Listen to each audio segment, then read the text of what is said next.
بسم اللہ الرحمن الرحیم۔ السلام علیکم دوستو، امید کرتا ہوں آپ سب خیریت سے ہوں گے۔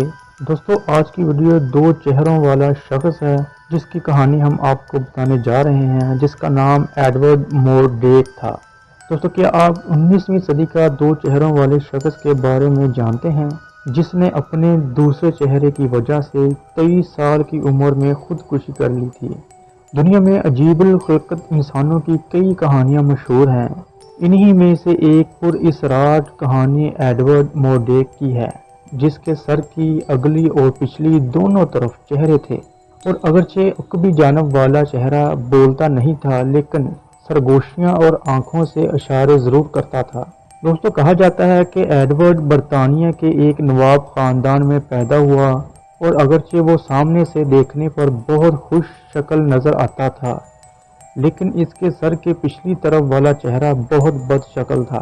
اس کا ایک چہرہ اس کے سر کے پیچھے تھا، لیکن یہ سر کے پیچھے والا چہرہ نہ کھاتا تھا نہ پیتا تھا، یہ صرف روتا اور ہنستا تھا۔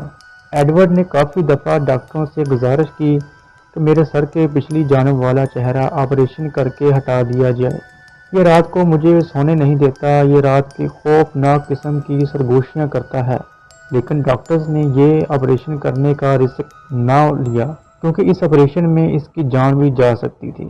جیسے جیسے وہ جوان ہوتا گیا، اس کا عقبی چہرہ مزید قبیح ہوتا گیا اور اس کی شیطانی سرگوشیوں اور خوف زدہ کر دینے والی آنکھوں کی دہشت میں بھی اضافہ ہوتا گیا۔ دوستو، ایڈورڈ اپنے عقبی چہرے کی وجہ سے ہمیشہ سخت رنجیدہ رہتا، کیونکہ اس کا کہنا تھا کہ یہ ساری رات سرگوشیاں کرتا رہتا اور اسے کبھی چین نہ لینے دیتا۔ یہ چہرہ ہر آتے جاتے شخص کو گھورتا بھی اور انہیں دیکھ کر عجیب و غریب انداز سے بڑبڑاتا بھی تھا۔ جب ایڈورڈ اپنی حالت راز پر روتا تو یہ شیطانی چہرہ طنز یا مسکراہٹ سے کھل اٹھتا۔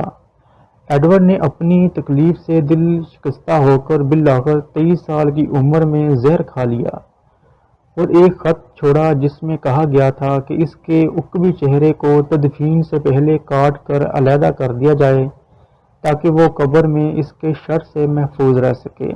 دوستو، امید کرتا ہوں آج کی ویڈیو آپ کو پسند آئی ہوگی۔